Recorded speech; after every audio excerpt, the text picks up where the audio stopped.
life shine. You gotta be working to get the woman and the wine. Keep the beat and get your hands in the air. Shuffle the beat cause it's an African affair. So go for the park and our home at St. George's. We're bringing the silverware back on the borders. That's the way of the warrior.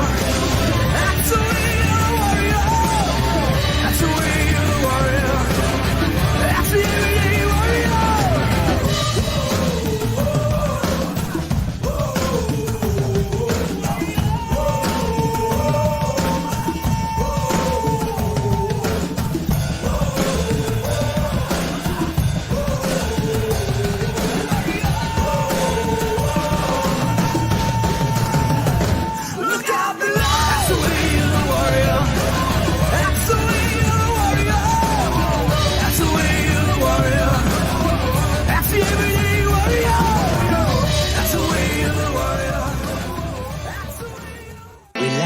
Down, coming out of PE town. Got a drink, find a shot. Never mind your liver, get to Gino spot. Gino spot. Get to Gino spot. Gino spot. Have a laugh, have a giggle, and exercise your middle. Have a Gino shot. Gino shot. Get to Gino spot. Gino spot. Get to Gino spot. Gino spot. Have a laugh, have a giggle, and exercise your middle. Get to Gino spot. Gino spot. Ladies and gentlemen, welcome to Center Stage.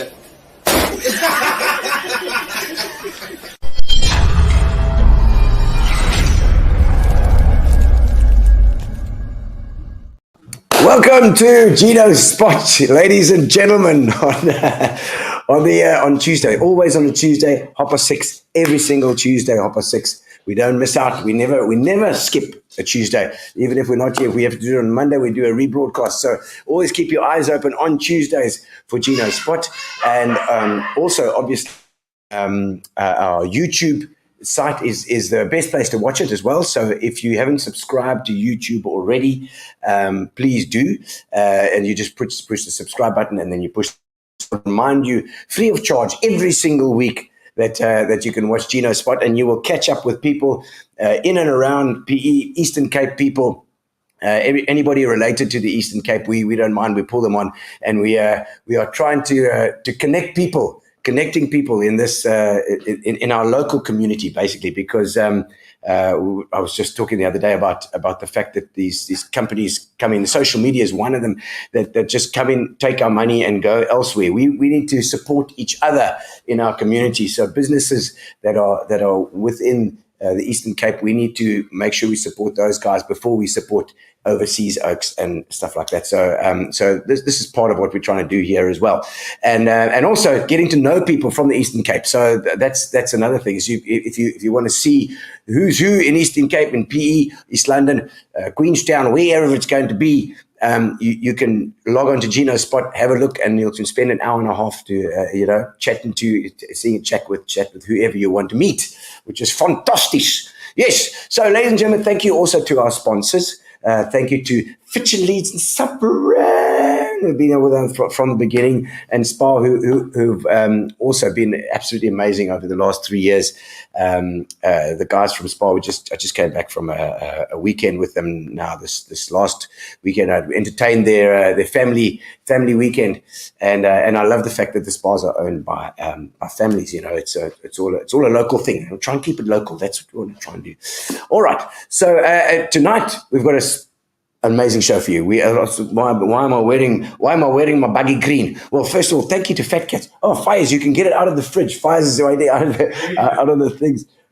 We've got some food that we brought from Fat Cats Catering. Thank you to Grace for feeding us tonight, because otherwise we'd just be so starving. We would be, and marvelous to have Grace from Fat Cats giving out every week. She pops in and brings us some nice munchies for the evening, and an amazing lady too. We'll have to have her on at some stage. All right, so tonight's another thing I have to remember is the 15th. The 15th. That's this Friday. This Friday, ladies and gentlemen. This Friday at the German Club, we are having my show, which is called Artificial Unintelligence. Don't forget. I think we have a little video that we can play for you with Winifred and Dolores. Hello, it's Dolores here, and my husband Winnie. Say hello, Winnie. We have had a long life and we've learned many lessons, so we're making this tape recording to put on the internet, and we're going to tell you as much as we can about how to get through this miserable life.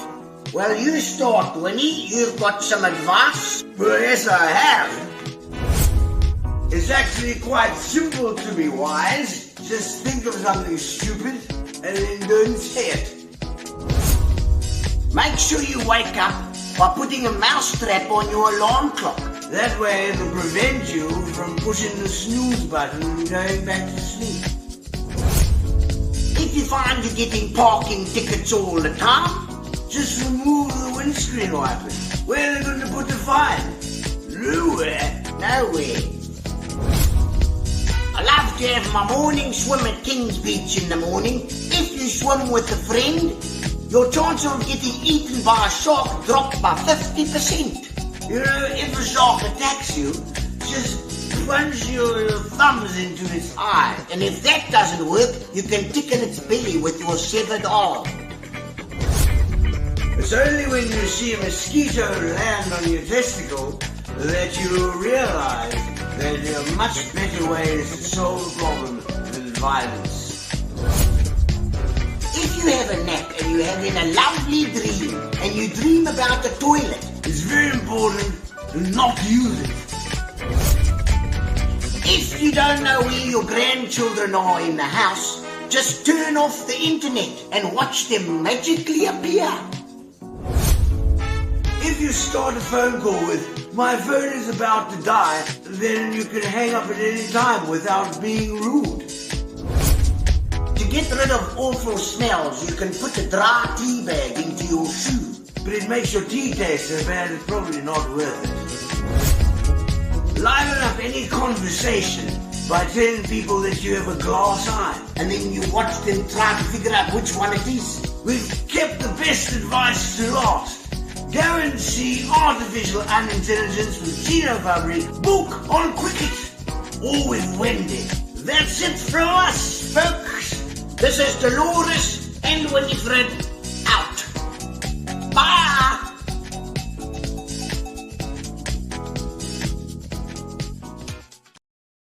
There we go. Shameless punt. And you'll notice what I'm wearing my EP outfit here tonight, and also my baggy green because we are into cricket. We've got Darryl and Darryl Cullinan here tonight, and they are cricketing royalty. So we are not going to bugger around anymore. And we're going to get the guests on. I see there are people logging on already and having fun on the comments. But we'll get to the comments just now. All right, so let's get going. No wasting time.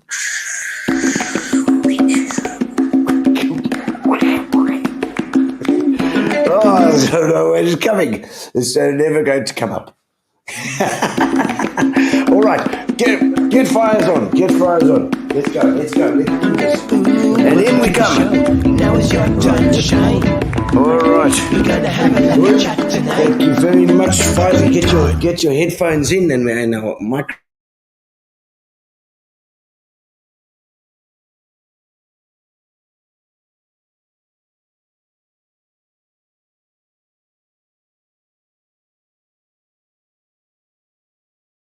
Well, we're a bit late, but it's fine. Better late than never. All right.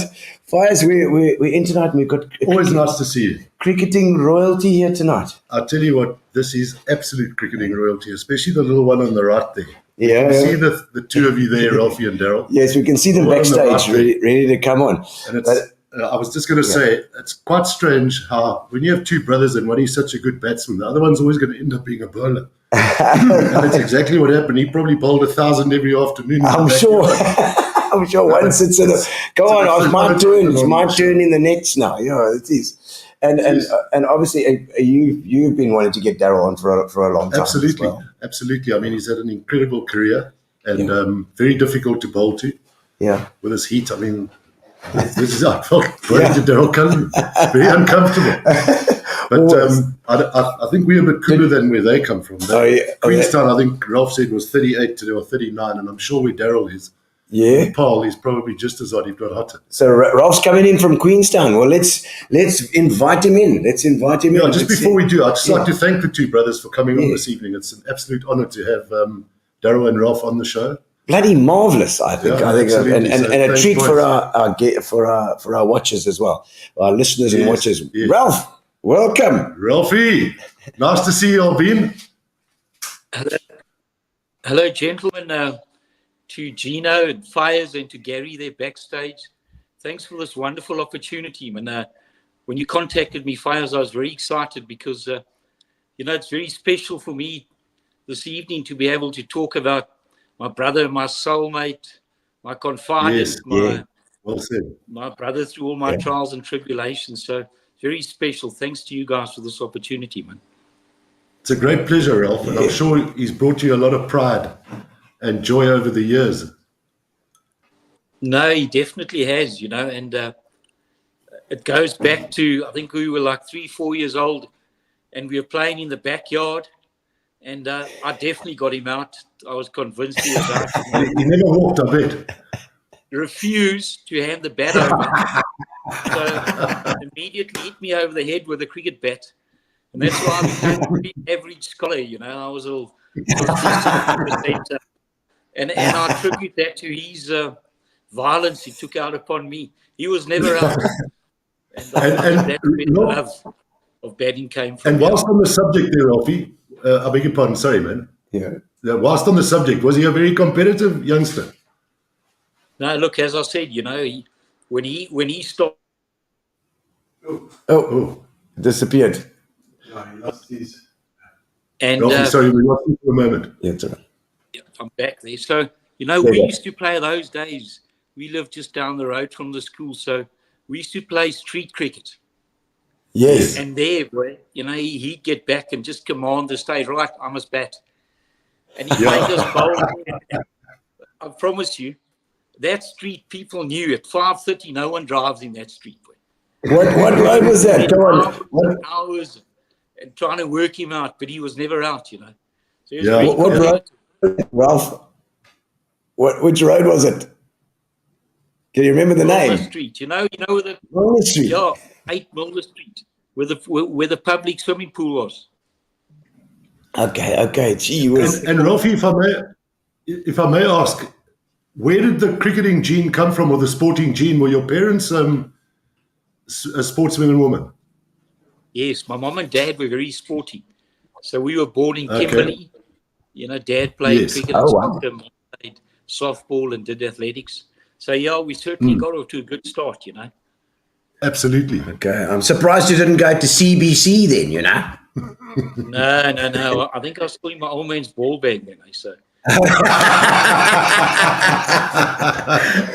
Ralph, Excellent.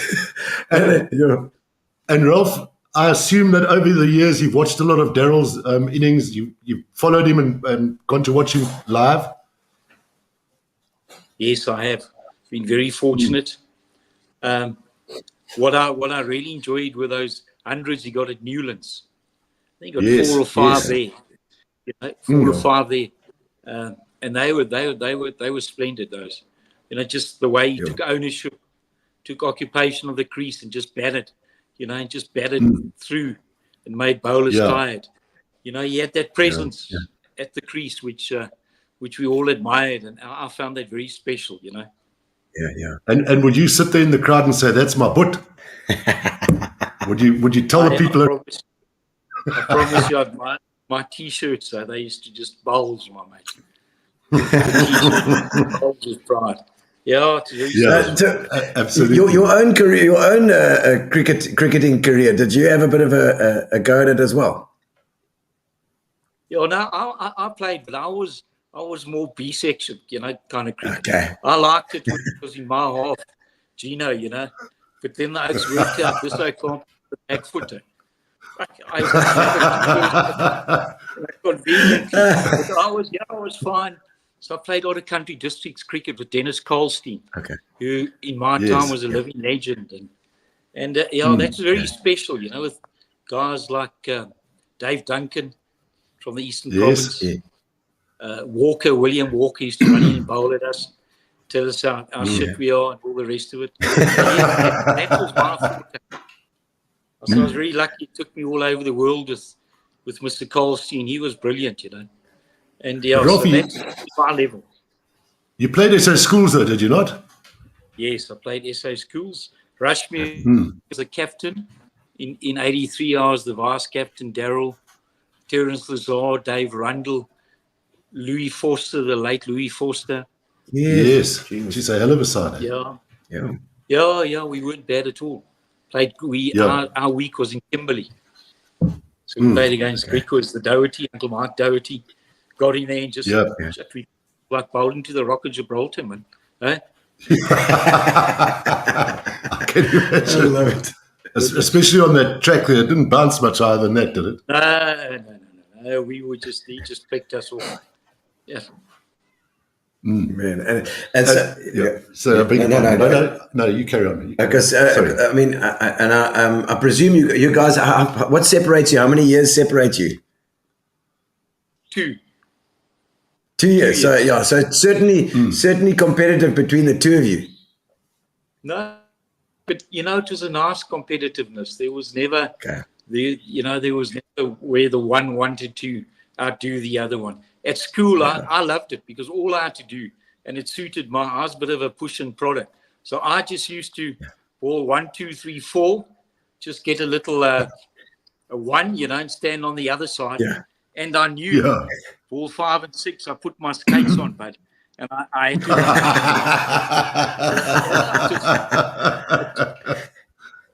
it was special playing with him, He just used to tear tats apart, and we'd have 230 by lunchtime and declare, So we played a nice game. And Ralphie, at what sort of stage of Darryl's life did you realize that there's something here? There's something here in Darryll. I'll tell you, Fires, when he was under 11 and he scored three centuries. Okay. Jeez, like 3 centuries. And 3, at that age already. And I knew it, but you can see it. The hours. I got hot here December. Mom and Dad, worked full day jobs, so there was no going on holiday and that. And I'd try and duck him every now and again, go to the swimming pool and go up to the net and bowl and throw, and he just put in the time. I must tell you one story that I loved about him. We, as a first team player, look, we used to start practicing 2:15 in the afternoon, and then 3 o'clock was practice till 5, and then we used to carry on till 7 o'clock, Monday to Sunday. But the story I want to tell you, our nets were situated. So when we had practice, Mr. Harker, who late master here, he would arrive, in his full whites and gold, and behind the nets, you'd have an audience of 20, 30 oaks who'd sit and watch him. It wasn't any banter, any talking, with the first team coach there. They'd sit and they'd just watch him bat. And then when he'd finish, the other little, the second team, third team, under 15 oaks would walk down from the other fields.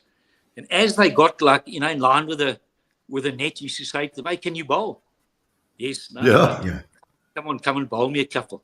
So then he used to, he used to get in there, second, third one, miss a straight one, and say to the younger, "Yes, you can bowl, but come on, and bowl me something." Conned into bowling. 2 hours later, the youngster was running in there, boy, giving it hammer and tong, Obviously, tell his mates the next day he got Cullinan out,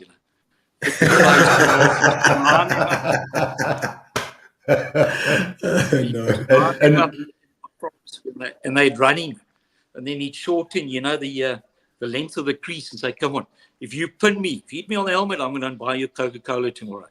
Year and year. Never bought a Coke. That's why, I see a lot. I work with youngsters, and I'm privileged to be at the school. But nowadays, dads and moms reckon, well, Johnny's going to be the next AV and the next Shane Warne and all those oaks. And I was very fortunate to actually witness. Not that I want to compare, but this day and age, oaks don't understand what it took. Absolutely right. Yes, the kind of work that you put in as well. So are you teaching at Queen's, or is that what you do? You doing at the moment? No, Gino, I'm head of cricket at the junior school and the senior school. So they've been very good to me. Okay. Yeah, and I love it. Brilliant. I love it. Yeah. Yeah, and we get good young. Okay. And so I mean, that's great for you in terms of the fact that you can actually spot these guys coming through and nurture them, I love it. We got very supportive headmasters, so I've got carte blanche, and we're getting some boys who they're going to make a difference. I promise you, they're going to make a difference. We often speak about this, the fact that the Eastern Cape has got such a strong sporting pool of people, and that includes it's Queen's College, Dale College, Selborne, Grey, Pearson, these big schools, Muir College. That there's this pool of amazing schools out there that are able to give Border and EP these great players, and so what you're doing there is so important. Ralphie, thank you so much. Yeah, just to raise another point, and I assume the fact that you saw Darryl coming through, you clearly now know what to look for, because Darryl was the barometer in a sense. Very true for us. Have you seen anything? Have you come across any youngsters on a similar sort of level to Darryl? We've got in our junior school, we've got 2 or 3 young men there who certainly, their life is cricket, and they're very fortunate that they can do it. And they little left-hand batter under 11, the right-arm bowler. They twins, little boy under 13. And they understand it, and they have parents who understand the workload. And what's nice? There's no pressure. There's some pressure, to do well in that. But there are kids in the system, mate. That it's all about showing love and showing them that they belong here and nurturing them. Because that's my problem, with all these young cricketers. I mean, guys, the world's your oyster, man. So they get huge opportunities. They get contracted. They get a car. They get a home stay. They get a chick who wants to wear Cartier watches. And so correct. Absolutely. And they find out that the fruits of the earth are nice, and the fruits of the earth, the lifestyle, and they get themselves.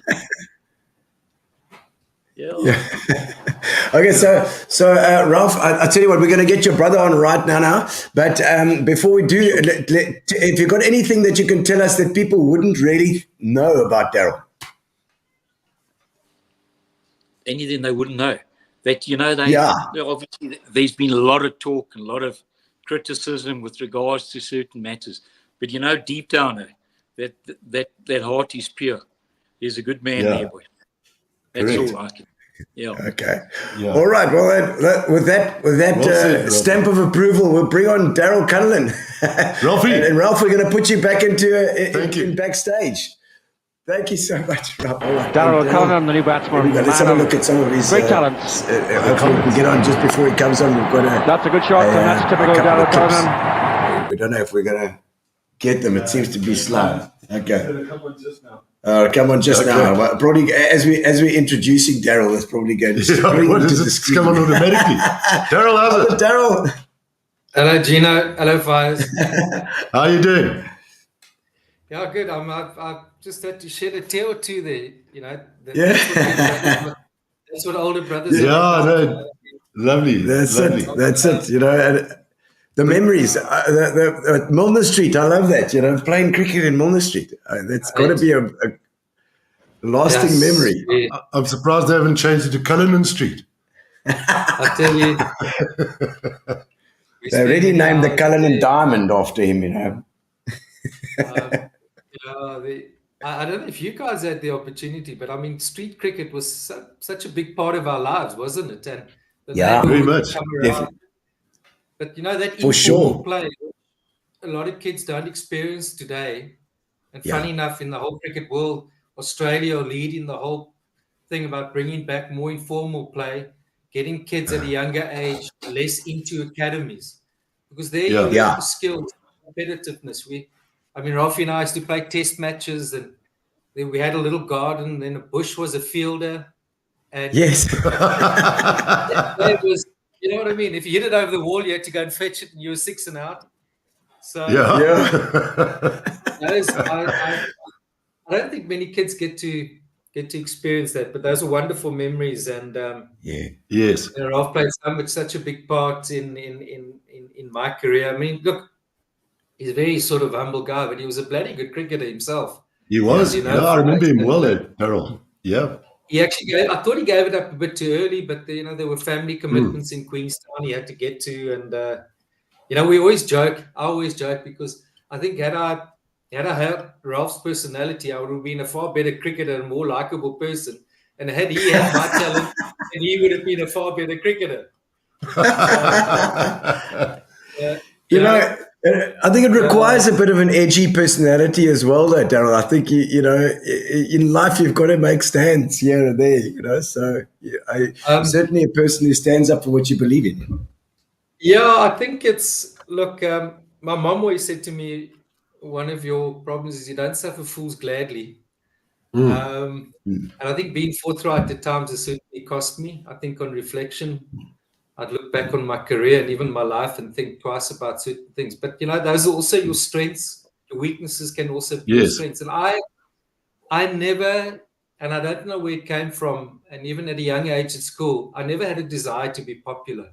I don't know where it came from. I don't know. I just kind of, you know, ball was my passion. The ball was my drug, and the thing that I loved the most, and it was my happy time was being with the ball and playing with the ball. And you know, I was fortunate also with Ralph. Our age gap wasn't that large, so we were mates and friends.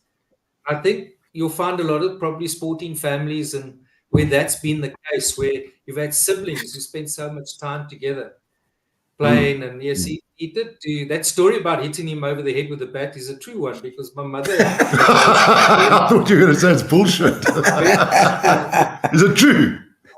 Yes, it's a true story.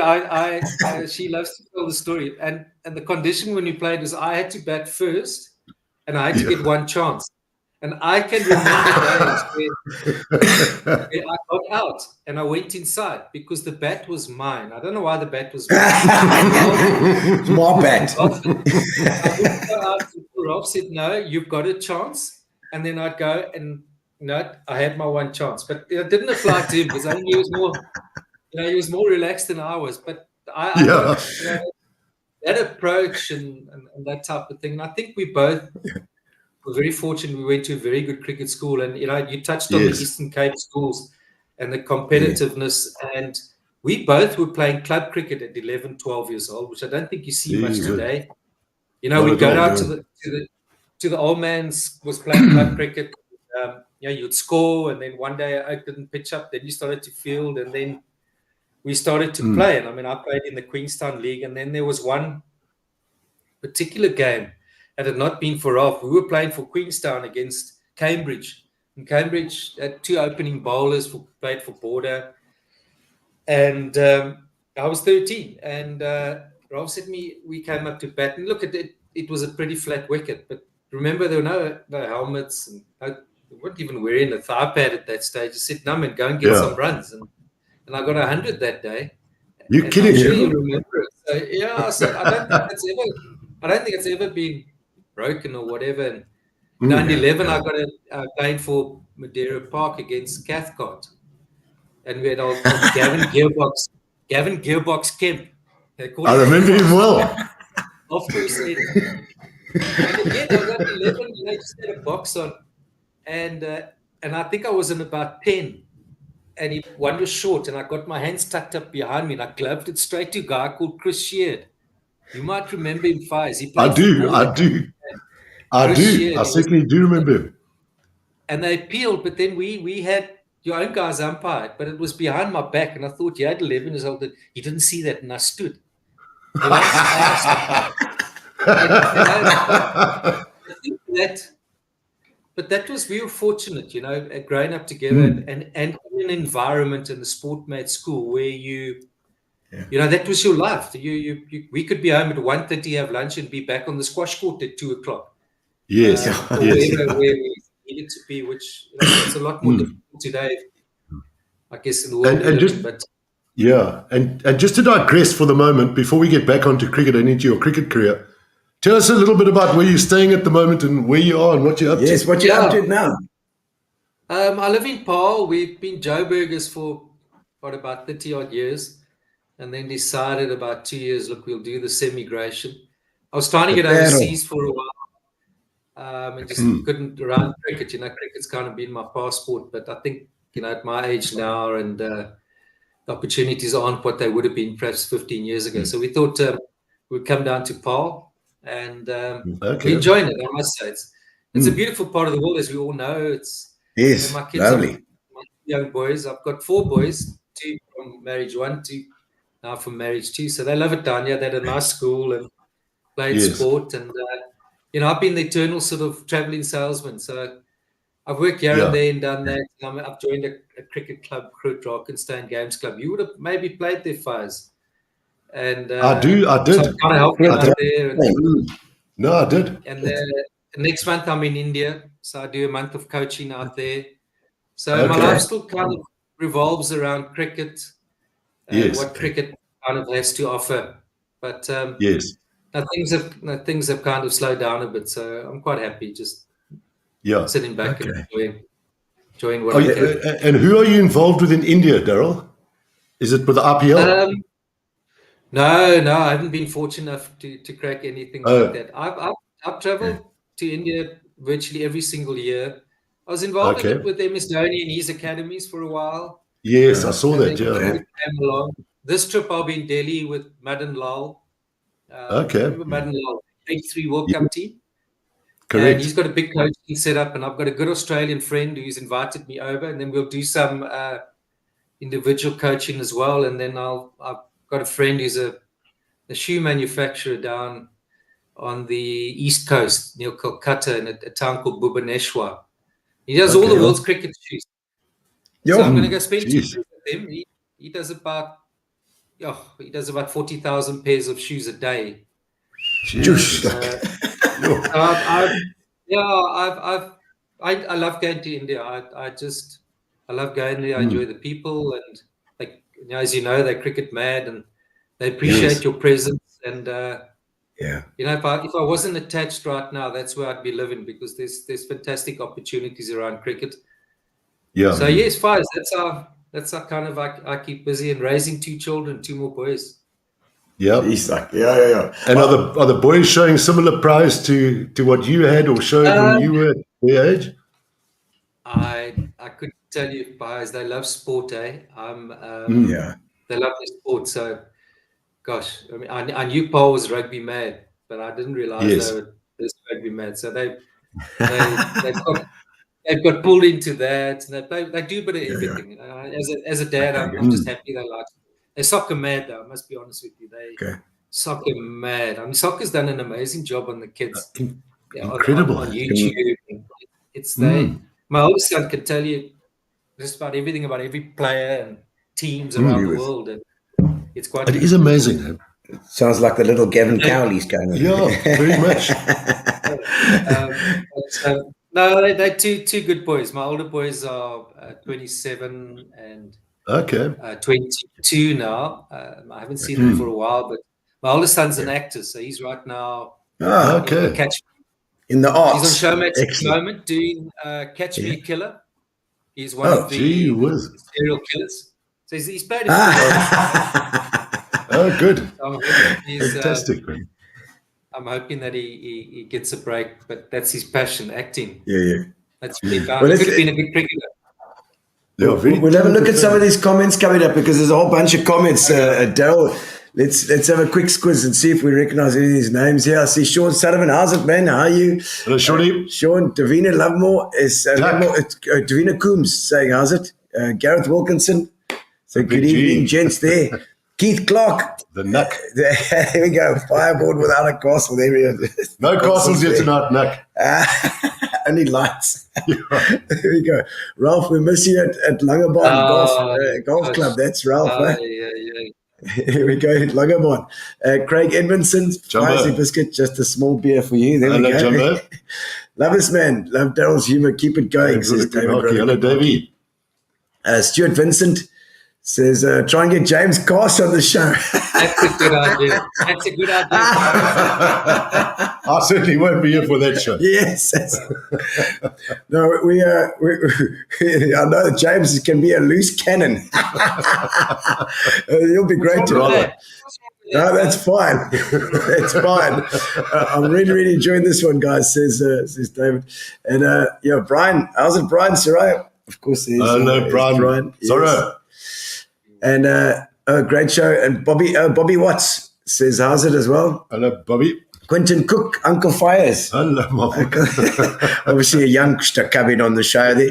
Keith Clark, not a youngster, however. Who was your first captain at border cricket, Darryl? Rodney Anton. Right. There you go. Knuckles, Casey's mate.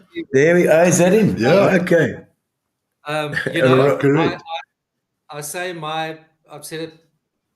Totally, sold on it, and I love it. But the 2 best years of my whole cricket life and career were those first 2 years at border. I was a schoolboy. There was no money. Yeah. We had one pro. It was Rodney. And we had a semi-pro, another legend, the man I love so much, Ivor Folks. Yes. Folksy, Yep. I tell you, Another queen. Amongst a few things, I'd never had a beer. And I used to travel with these oaks, We had Greg Thomas we had Ethan Trotman. I used to just sit there as a youngster. It was just Gary Gower from Kids Beach and Jeff Oscar. I remember, and we had, Tommy Ball. Tommy Ball was, he was a legend. What a character. Tommy Ball in East London, he was sponsored and he had all his sponsors over his car. And that's how he drove. But all his sponsors were him.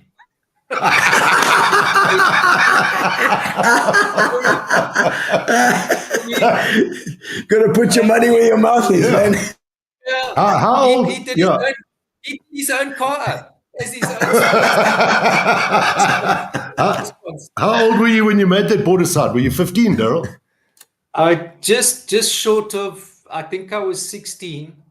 And there was a day we were playing, I think, Northern Transvaal, and Tommy was the keeper. And it didn't bounce. Jan Smuts didn't bounce. He took it on the knee. It's the only time I've seen an ambulance. Ambulance to take him off the field. And broken his leg. Yes. 2 hours later, Tommy was back. He still padded up his night watching. He certainly was one of the great characters. That's tough, You got a good. Your team needs you, man. It was beautiful, beautiful cricket. When we used to, border used to go down, and I did it 1 year. So we used to play down in Cape Town, which is Province B, and then 1 year we played in Uitenhage. Yeah, so we played EPB. Everyone was available for that tour. Everyone. All the guys worked except Rodney. Rodney and I think Ivor were the only two that were full-time professionals. But then every year we would play, the 2 years I was there, we'd have you remember the Nissan Shield fires? Yes. Our EPB played Province B, and border we always drew the mean machine. Okay. And the one year. That's right. You're quite right. We had to come up against Pollock. Never those 2 years. Graham, I think, didn't play those they were basically warm-up games for those guys. But the 1 year we came within a whisker down in East London at the Jan Smuts ground, and there was a guy. He was a Hudson Park teacher. I think he came good. He smashed runs. Sammy, was it Sammy? Sammy Schmidt. Sammy Schmidt. Yes. And Etienne's brother, he was mudding them mild. Remember then we had the bald eagle, Greg Hayes, the legend. I saw him the other day. Yes. Did you? And we I got spent a about night with him special- last weekend. Yeah, I gotta tell you. And then we had Norman Minnar open the batting. That's And right. myself, Mickey Tramontina. I tell you, we got about 180, eh? We got about 180. And we had them about bloody 4-5 down for nothing. Greg Hayes came on. He bowled first ball off track. He normally bowled seamers. He bowled offies. Yes. He hit it. Ricey hit it. Mid-wicket, got caught. And mid-wicket by Sammy Schmidt. Sammy Schmidt came charging in. He did a lap of the field. Yeah, I'm not exaggerating. No, did Sammy go on to be? He was a teacher at Hudson, not Hudson Park, but George Randall. Prince, I think. Or George Randall. George Randall. I think you're right. It was on the West Bank somewhere. It was on the West Bank. There was a school there. You go to You're right. It's George Randall on the way to the airport. Yes. If I'm not mistaken, yes. And he hit it there. He did a lap. Now, in the old days, in the Jan Smuts in those days, the cars used to pull up, eh? The Oaks used to pull up to boundary, and the Oaks were. I had mates sitting behind there. They said, reckon the ball bounced about twice. And he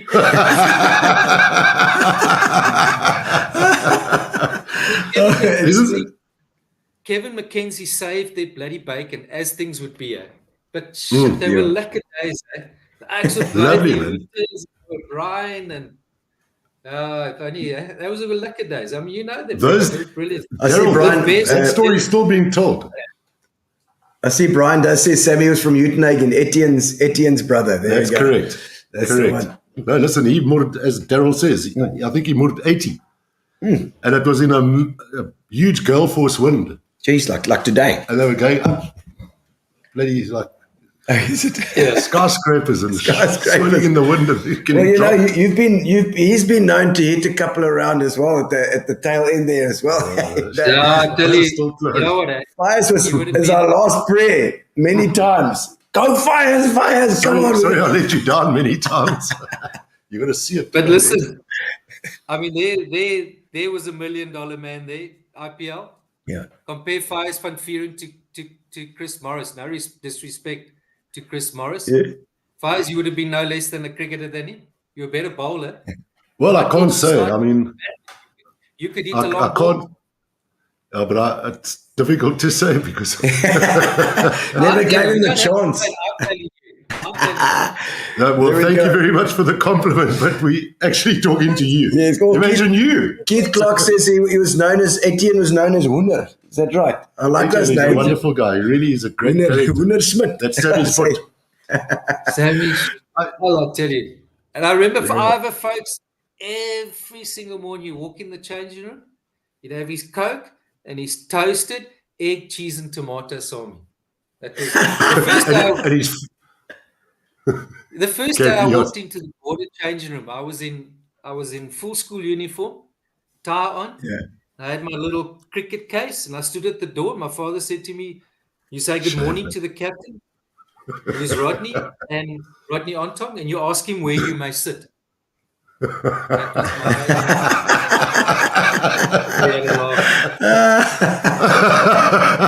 Oh no! And what was the answer? Do you recall?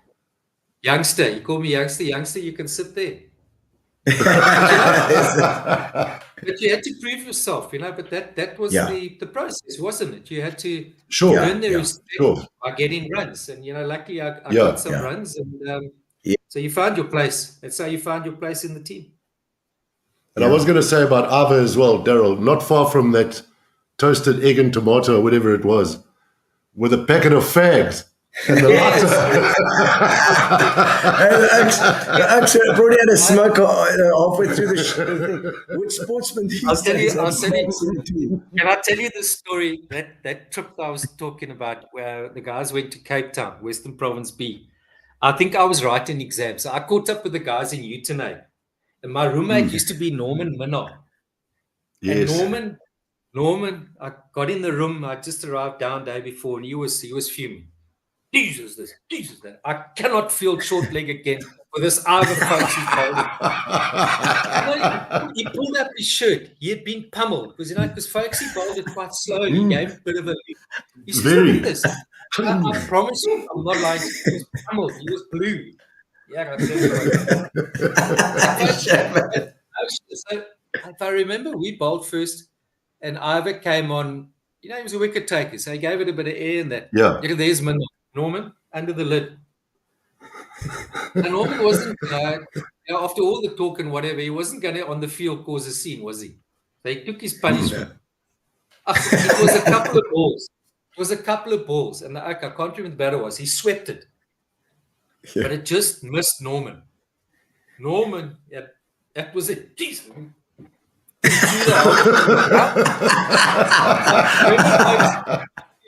Ivor used to walk like this. He was fuming. Correct. He was getting on his toe. He didn't say anything. You see the smoke coming out of his ears. The ball comes back. The ball comes back to Ivor. He finishes the over. The ball comes back to him. He takes the ball. Now, remember Utenay. They had fields on the one side there. Remember that? Yeah, that's right. He took that ball and he threw it off the field into those trees. And he said, no, minute. Oh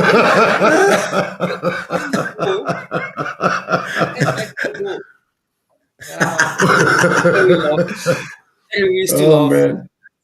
I just see that. Just as I know, I'm going a bit off thing, but I see this Tracy Douglas there saying, "My coach is famous. We see you, Ralph Cullinan. We see you.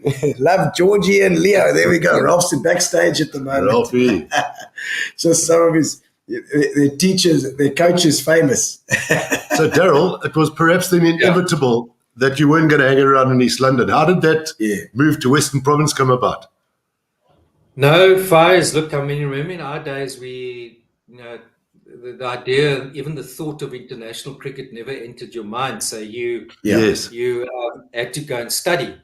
And Ralph was already at varsity, and I don't think my parents would have been afforded to put me through university. So, and in university, cricket was inevitably your next step as part of your pathway to playing. And then I got an offer to a full scholarship to go to Stellenbosch, and that's how it came about. And then there was also the opportunity to play first class cricket. I always in the back of my mind. In fact, I've been offered the opportunity to go to Wits and then be part of that Transvaal setup. But the Stellenbosch one was, I don't regret it today. It was just the right thing to do. But I always wanted to go up there. And after 5-6 years at Province, I got the chance to go and play at the Wanderers, which was a dream of mine to play my cricket up there. Yeah. Did rugby have anything to do with your move to Steadies? Because I've heard many stories about your rugby playing prowess as well. Yeah. No, I didn't. It didn't, because I kind of set my mind on cricket. But then I remember my second year, the cricket wasn't going well. I just somehow wasn't enjoying it. So I thought, listen, play some rugby. And Dr. Donnie Craven was still alive. Yes. And, the man that he was, he loved to interact with students. And if you were around the sports office and he'd call you in, and his one window, like this bay window, was where he sat. And he's open. And he would love anyone to pop their head in. He'd love to talk. I remember the one day having about half an hour discussion with him around sport and psychology of sport. And he always used to say to me, jy moet voetbal speel. He never called it rugby.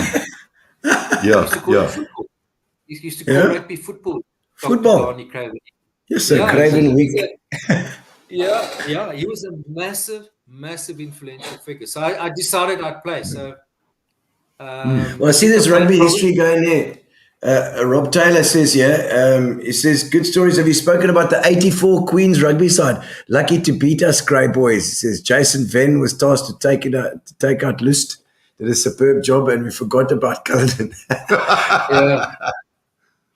No, it was, I enjoyed it. I had about 2 years, and then I played Province under 20, and then I played for the Stellenbosch team. First team. I went to club champs, I think, in 87. I missed Ralph's wedding. I was the best man. Ralphie. You missed his wedding as the best man. That weekend was, in those days, club champs was still an event. So I played. I played a game there.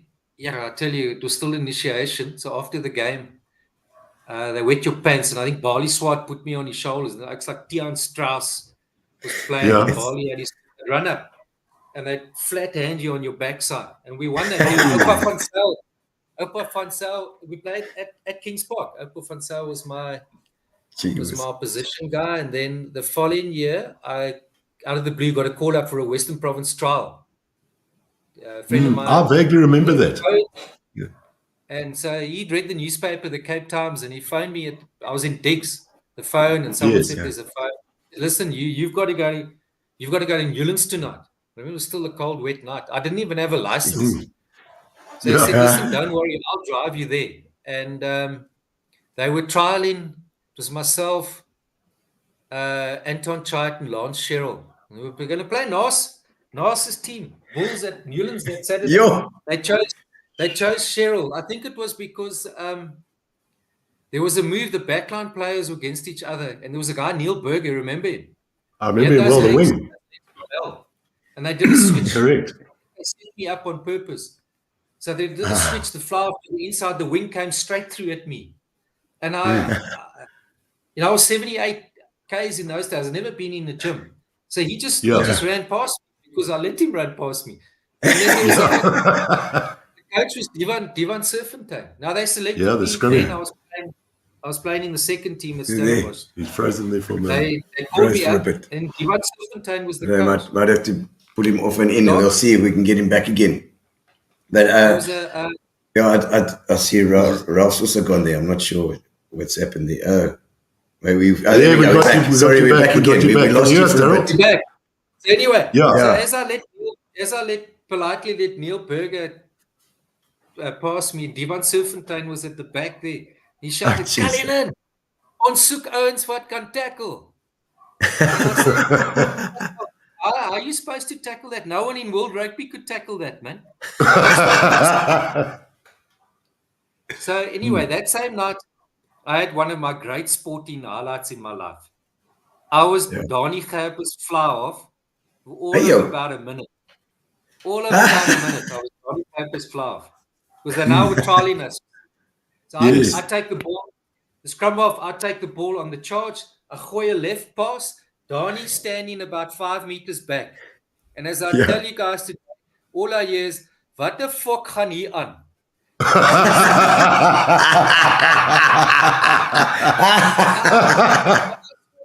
I saw Donnie like a couple of years after that. And hello, somewhere, I don't know. It was hello, Donnie. I said, "Donnie."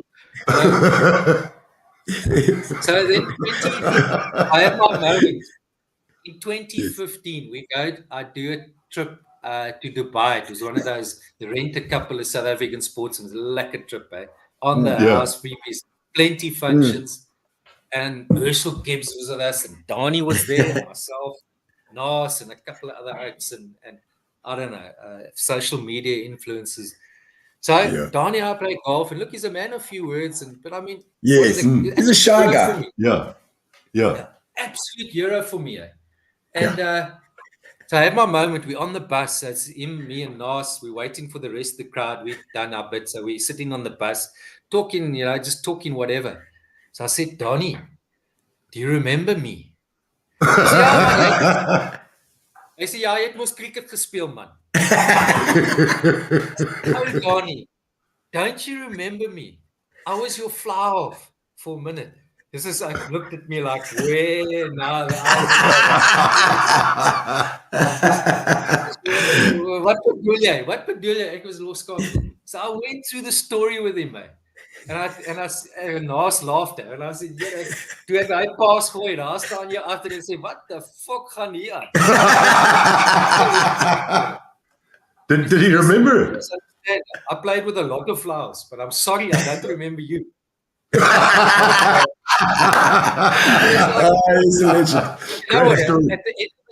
At the end of the trip, he said to me, "Luister, as jy baie toe kom, dan gaan jy saam met my vis vang. I got the knock. Yeah, he got it. And have a dog. No, he's an absolute legend, Darryl. I mean, we heard him here, I'd said I'd actually met him briefly before, but I don't think he likes crowds. He's not a big. He prefers the one-on-one, and he's a lovely guy. Yeah. Real character. Yeah, really funny as well. We were talking on that trip. A couple of us were chatting. Can you imagine him in sevens rugby? Incredible. Wow. Absolutely right. Absolutely. He was so quick. Unbelievable. Strong. Unbelievable. Yeah. Strong. And, oh, shit, I keep losing my mic here. Earphones. Darryl, I'll tell you what, if you don't mind, we want to fast forward a bit. And I've got Yes.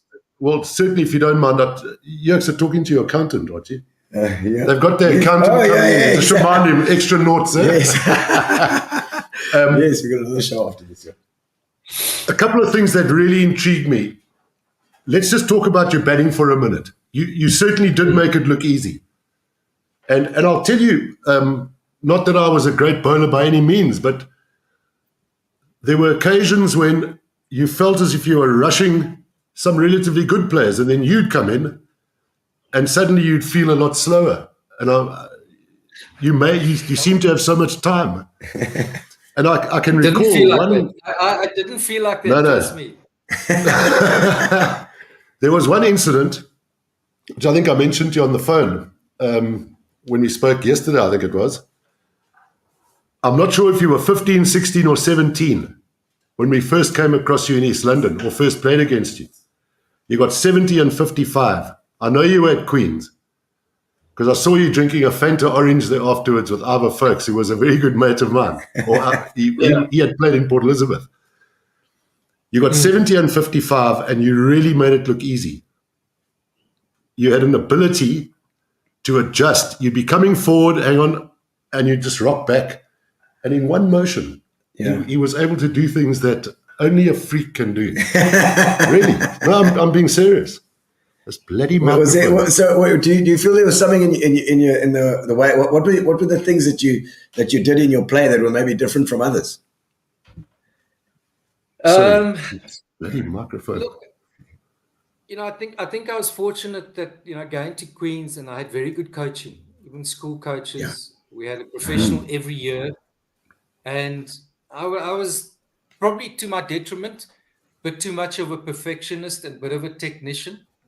But I was always taught to stand still. And the thing about my belief when it comes to when they say batters have time, is that if you move once, you move late, and you move quickly.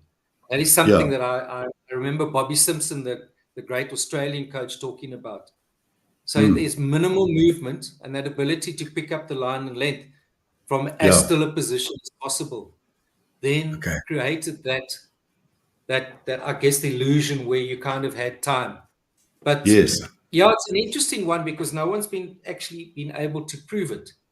Don Bradman in his book, The Art of Cricket, and everyone obviously would have said he had a lot of time. And tests that followed in those days suggested that he was pretty normal in his ability to react.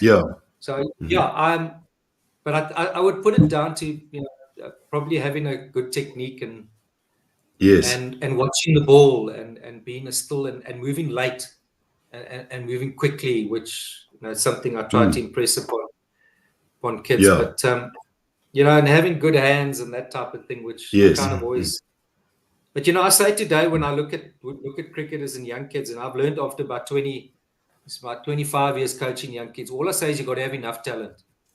I always look for the most talented kid, but now look for the kid who's got enough, but then has the passion and the many hours of wanting to just play with the ball, with the ball. Like sticking to it, maybe the focus, as well. It was my happy time. It was my happy place, and I think that's what kind of. So that passion and interest has to be there. That's the first thing I look for in a child. Is he competitive? Is he passionate? Does he watch cricket? Does he enjoy talking about cricket? Will he be there? So ask all these sorts of questions. You get a feeling with some kids that an hour is too long. Whereas with some kids, Yeah. it might Yeah. be 7 years old, an hour's not long enough. So those are Correct. the telling signs. I think Like you. more through repetition, you develop that ability. Look, you've got to have a certain amount of ability. There's no doubt about it. And you've got to be a performer even from a young age. You know, I've seen some work done where the best on were high performers. The age of 9, 11, performing comfortably ahead of their age groups. That's that's a fact. And comfortably and confidently. Yes. And Darryl, just as a matter of interest, now you get to the crease, what would you specifically look at? Or let me make it simpler. Would you look at the bowler's hand from the moment he turned around to start his run-up? Yeah, you'd look for sort of key signs, trying to establish whether, he's from a distance, and you'd ask your non-strike at the other end. And then try and find the hand or find a space where the ball is going to come from. And often when you're out of form, you're not playing well. That's one of the first things you're not doing well is actually simply watching the ball. And you ask players and they say, are you watching the ball? And they say, yes, of course I'm watching it, but are you watching the ball? Can you see? Are you trying to see the seam on the ball? Not the ball. Are you trying to see the seam on the ball? But when you're confident, those are sort of things. But it's often the first neglected thing. And just simple, sheer determination of whatever is happening by just trying to watch the ball, you can find a way again. You can find a way to get going again. It's a game of fine margins and correct. So much to cricket. Batting's an open skill. Bowling's a closed skill.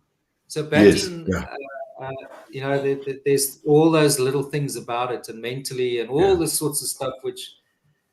But it's always something interesting to look for in a young player and try to establish where is this kid and what's going on there. Yeah, where I was really going with that, what you're looking at question was, am I right in saying that at the time of your test debut, reverse swing was becoming quite a big thing, or had just almost been invented, so to speak? What did you look for then? Yeah. Good question. I actually often have this discussion, just for a moment, you look at the modern players today, and they were far more skillful than when we were.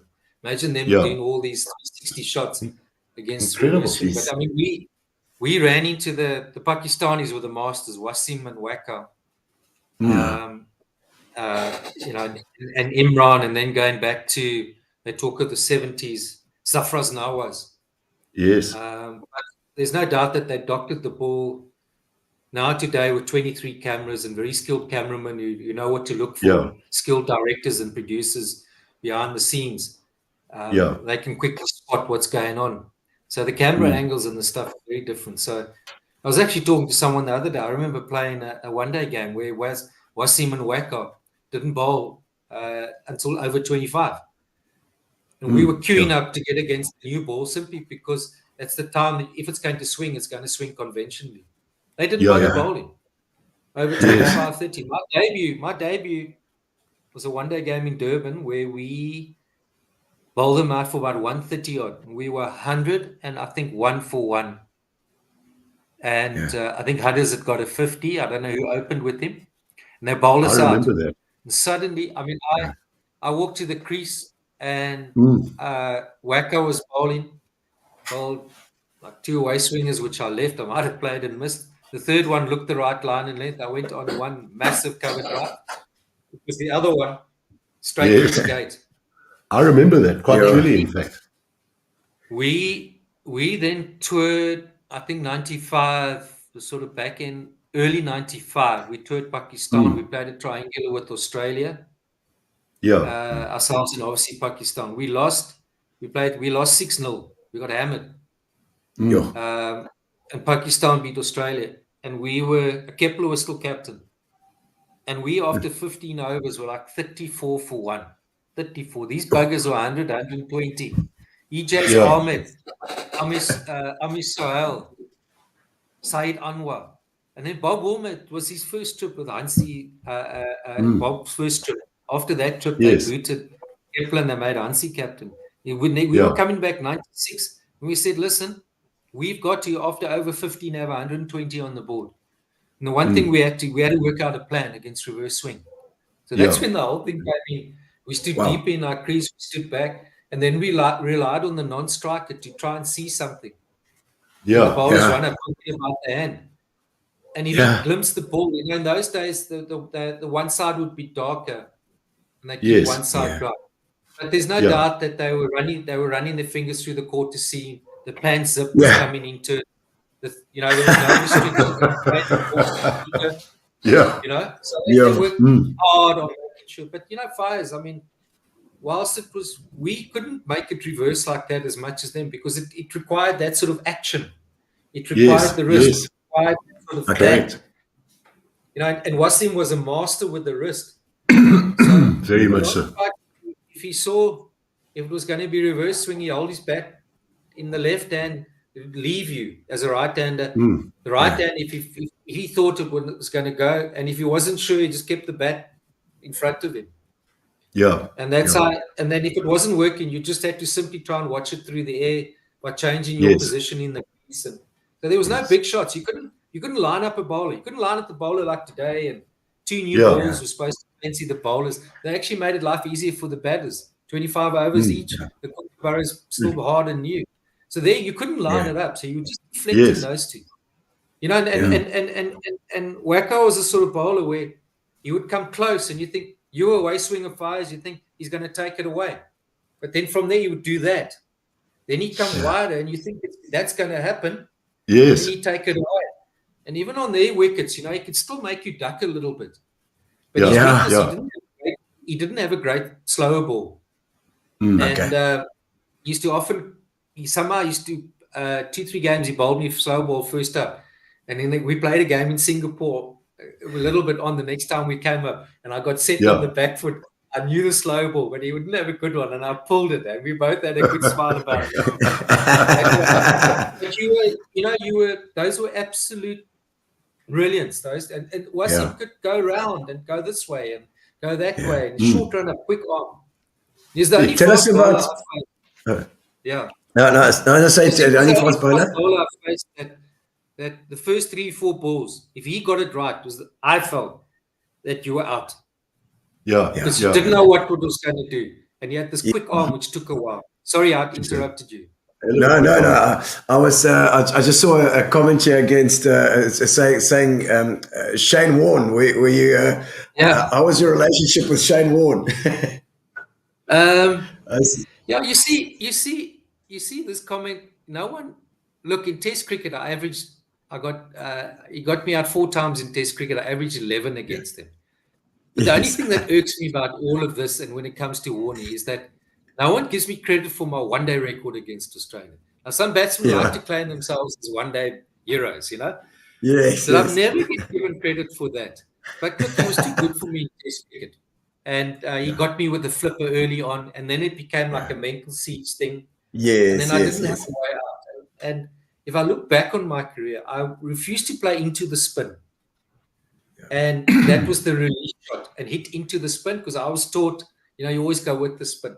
And the guys that managed to play him well to get off strike were the guys that swept him. And the irony is that's one of the first shots I teach kids today is how to That's a sweep shot. But let me say this: if it's any solos, sorry, I beg your pardon, Darryl. Sorry, man. No problem. No, so it was just that ability. But about my relationship with him. 2003, I had a benefit year, and I invited him as one of my guests. So I had Viv Richards, Wasim, him, and Tony Gregg was the MC. And he was absolutely brilliant on the night. Ralph was there. Ralph will remember the night. Okay. And he presented me with a nice bottle of wine, and I said, "Mate, this is your evening." And I had something for his troubles, and he wouldn't take it, and I had to shove it in his jacket. And I said, "No, this is for you." But other than that, no. Look, he lived another life. That guy lived a life which was way beyond. Socializing with him, I think, was apparently a hairy experience. Oh, really? I don't think I made his Christmas list. We had there was always a bit of banter. There was always a bit of banter, and I wasn't winning the battle with the bat. It was for the whole world to see, and the whole world used to remind me. If I don't think there's a week or cricket moment where I don't get asked about him. But he was a hell of a bowler. Let's be honest. He was. I mean, I think he stitched up a good few better batters than I was. And the amazing thing was just his control. And we were on the subject one night. Martin Crowe, about a year before he died, we spent 3 weeks in India together, and I got to know Martin. And we got onto the subject. He asked me about Warnie and what went wrong and what was going on there. And I just said to him, look, I felt I didn't have the game. I didn't have the ability to get off strike and at least run. Muralitharan was different. I could sweep with the spin and try and rearrange his field, because the out bowls 30, 40 overs, he's going to get 3 wickets. He's going to get 3 wickets. Yeah. So sure. Make sure you're not one of them. And then you've got to, in your mind, know that if he gets me out, that's how I want to get out against him. That's it. As I matured as a batter, I'd look at bowlers, right? They're going to get me out. I want them to get me out this way. I don't want to get out that way. And he said, all Warnie's variations, and he said this to Warnie. This is the genius of Martin. And I think I've only other person in my cricket experience who can talk a level of cricket is Barry Richards that I've met, and Martin. And he said to Warnie, listen, man, all those variations go straight. I thought to myself, why didn't I meet you about 20 years before? And he said he looked to sweep Warnie every ball. He said he looked to sweep him every ball. So, having a plan which gives you, this is my thoughts when I talk to players about batting. What is it? I mean, when I played against Australia, I had the whole Dale Carnegie book of confidence. Yes. You got to the wicket, you face the moment. Shit, how am I going to get a run here? So, what is it? Confidence? Do you have to have the skills which develops your confidence, or does the confidence develop your skills? And I say you've got to have the skills to get out of any situation. Yes. And when you do, people say, "Oh, geez, what amazing confidence! How mentally strong he is." He may not be. He's got unbelievable skills. He can find a way. He can find a way. So there's different ways of looking at it, but. I'll tell you something interesting, because my career is very, comes up. Is obviously a thing that always comes up in my career. He died on my birthday, 4th of March. No ways. Gee whiz. I tell you, it was. I've been trying to. It's like getting one last little squeeze in there. Incredible. Damn you, Cullinan. I've been trying to forget the oak. Now I remember the oak for the rest of my life. I just wanted to say, if it's any solace, he only dismissed you 4 times in 7 tests. There's another South African, and he'll remain nameless, who he dismissed 11 times. Oh, really? So you're actually looking very good here. No, only 4 in 7. I think also everybody understands the fact that it's the game, and the relationship between you two, or everybody puts it and everybody puts it together, but it's a job in the end, so you understand each other a lot better, I put it down to the typical Aussie thing. This like arrived in Australia as an absolute star. Yeah. How do we dislodge it? Yes, dislodge it. Yeah. And Aussies love to do that too. Correct. They do. Fires. That there's a bit of truth in that. Our first I'm tour sure. to Australia, I had about 3 weeks before we left, I got that 337, which is the highest first class score. Correct. Yeah. And there was an Australian reporter who wrote for one of their big feature papers. In those days, the old pen, it was just a pen. And those guys could make or break a career. I did an interview with them. But I sensed when I got to Australia, there was a sudden buzz coming from somewhere, whatever. And he first one-day game at Melbourne, he bowled me through the gate, and the whole thing started. Then, in 2 tours of Australia, I did one interview. Ali Bakra basically told me, "You will, not this guy." It was another writer. There was obviously a payback there. So I refused to do any interviews. And at the end of the day, well, what the hell was I supposed to say, guys? And those Aussie guys, they're very smart. They're media. Like a stopwatch TV. Because there's a couple of channels, and Cricket Sunday News. Test match starts, Cricket's news. So I tell you, they show the Australians in the nets preparing, and Mark was clipping one beautifully. They'll show the highlights of the South Africans. Oak getting bowled, dropping the ball. It's not they are masters at. So typically you're the media. So a guy's got a narrative. So he comes to listen to you, and he's looking for something to suit his narrative about you. Yes, of course. Yeah. Sure. The agenda. I stopped watching TV. I never did any interviews. And I tell you that obviously pissed them off. Sixler, I imagine. I mean, I used to arrive. Yeah, boys. I used to arrive at the games. There used to be about 40 banners. Warner Brothers starring Bunny Cullinan. It was like Roger, Darryl Cullinan, Warner Brothers. It's like my last story, but then I got him out. I got him out. I didn't know that. No, in a test. Yes, no, in a one-day game. We play one day game. We play one day game in Melbourne.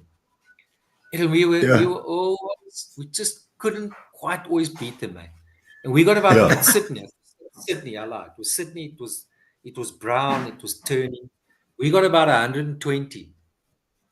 Yeah, and I tell you, we had them about eight down, and that he chipped away, and they just won by a wicket or two. I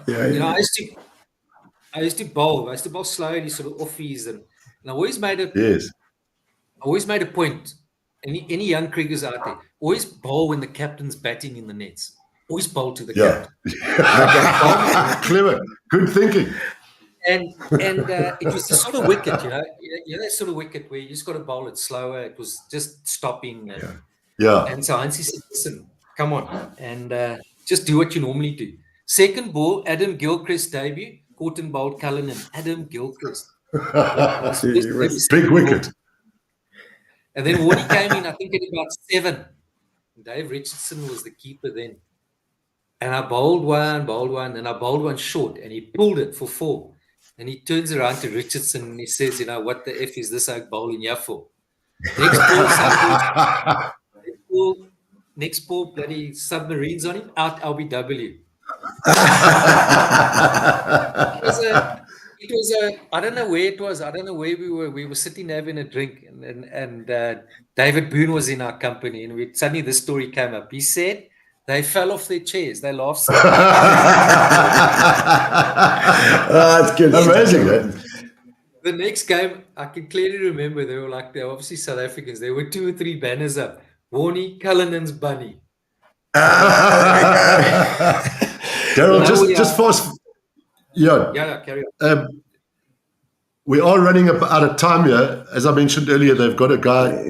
But to me, as a spectator and a supporter, probably one of your finest innings was in London at the Oval. Wow. Just tell us about what actually went on there, because would I be right in saying that was probably the fieriest opening over, the one by Devon Malcolm? And you ended up getting 94 when everybody else was capitulating. That was a long tour, and I didn't play in the first 2 tests. But the beauty of an England tour then was I played a good few county games or other games. I got like 7 50s in a row. And Peter Pollock, who I've got to thank in my career, was a good convener who believed in my ability. Yes. And they shifted Peter. He said, you're going to play? And they shifted Peter Kirsten, who got 100 at Headingley, to open.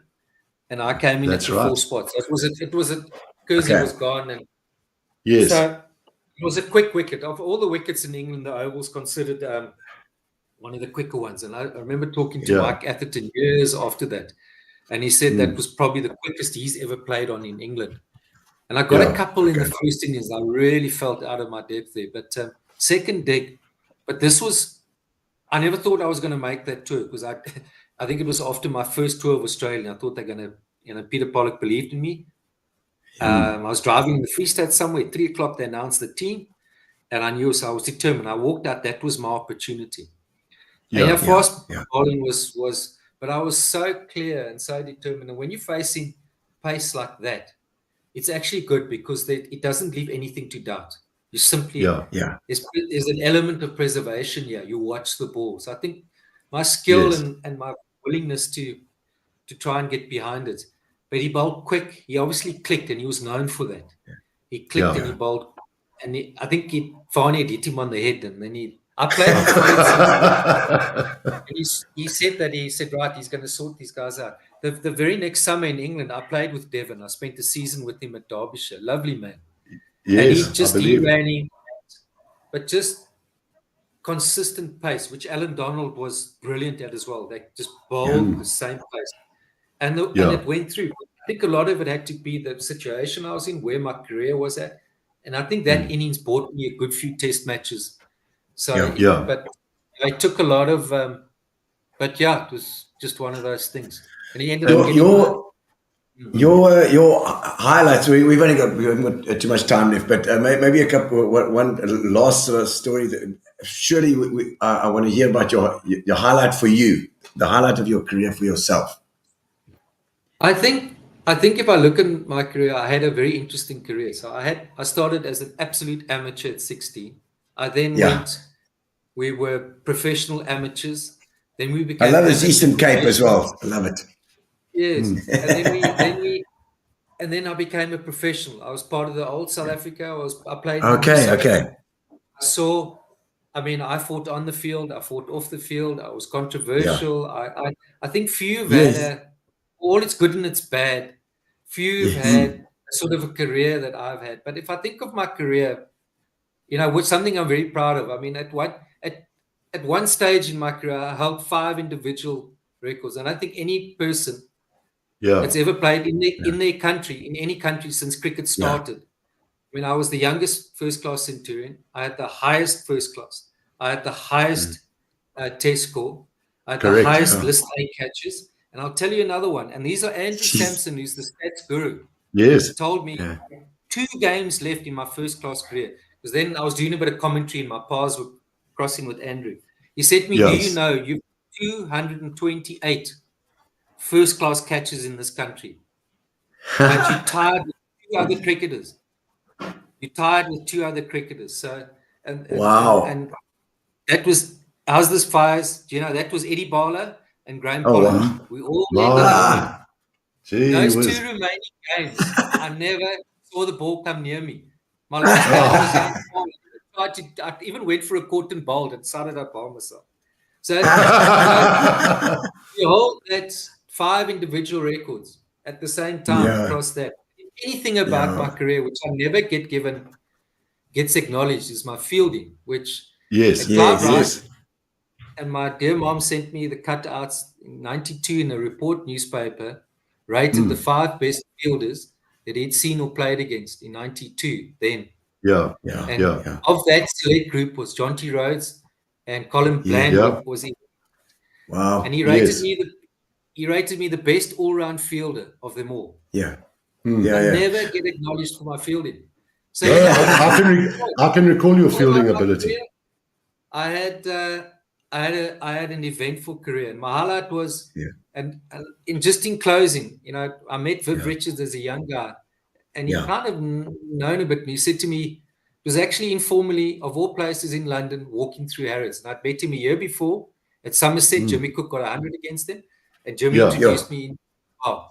And Jimmy Madden said, this guy can bat a bit. And I saw him a year later, and he recognized. He went up. I said, hello, Mr. Richards. He said, young man, are you still hitting the ball? I said, yes, I am. And I was probably 22, 23 then. Wow. And I was probably about 24. And he said something which I've never forgotten. He said to me, you know what? They'll never remember your stats. He said, but they'll remember how you batted. And I think if I think of my people sat down and they like to watch me bat, all with all its good and its bad. And that never left me. And he said, you know what? Stick to that.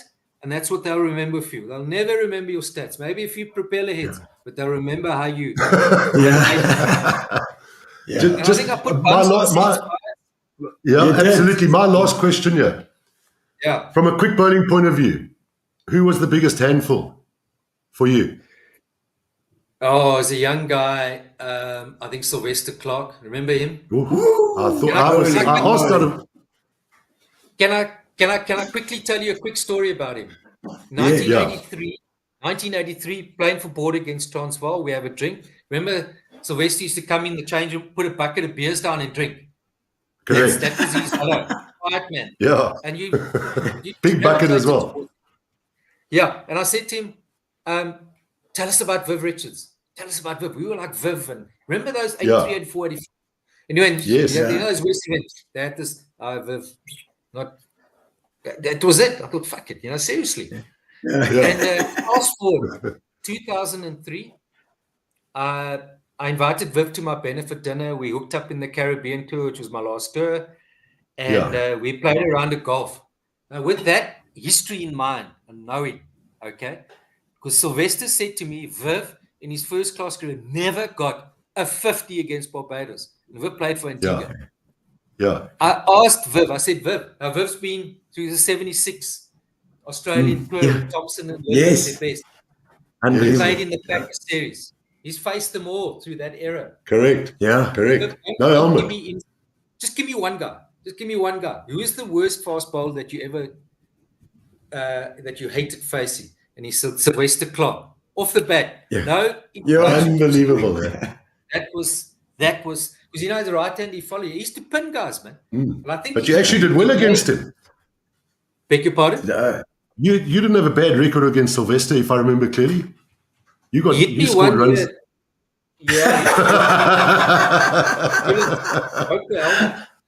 Straight on me.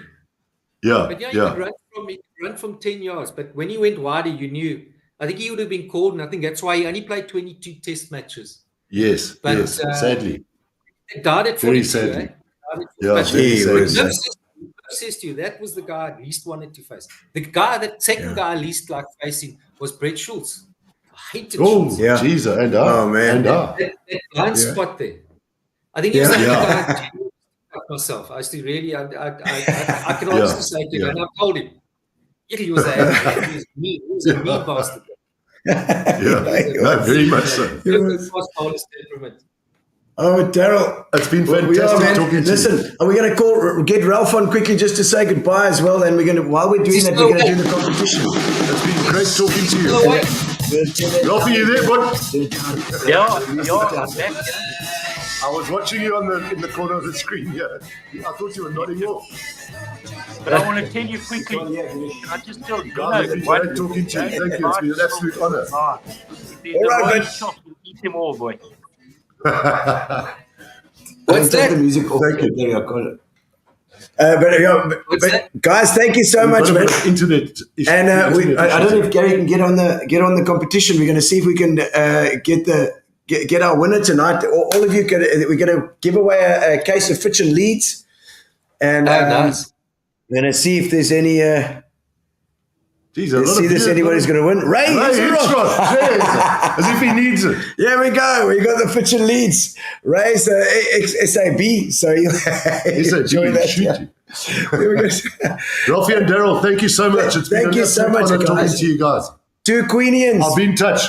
Fantastic to have you on, and thank you for your time, Darryl. Thanks for all the entertainment, Darryl. Yes, and thank you for joining us for Gino Spot. We're going to go straight into another Gino Spot after this. Now we've got. I'm out of here. Yeah, we Fires. I'll go in the fridge. It's always a pleasure. Thank you, Fires. It's been Thank fantastic you so much. again. Thank you. And what an amazing. We're going to have to get Darryl on again for sure. And Ralph, we can chat and see what's going on at Queen's College. See what talent they've got going on there as well. It was great to hear too. And thank you all for joining us. All right, we'll see you at the next one. We've got another one on right now. We've got it coming on from. Was ACS, now Pinion. They have done Relax it down. Coming out of PE town. Drink, find a shot. Never mind your liver. Get to Gino's Spot. Gino Spot. Get to Gino's Spot. Gino Spot. Have a laugh, have a giggle, and exercise your middle. Have a Gino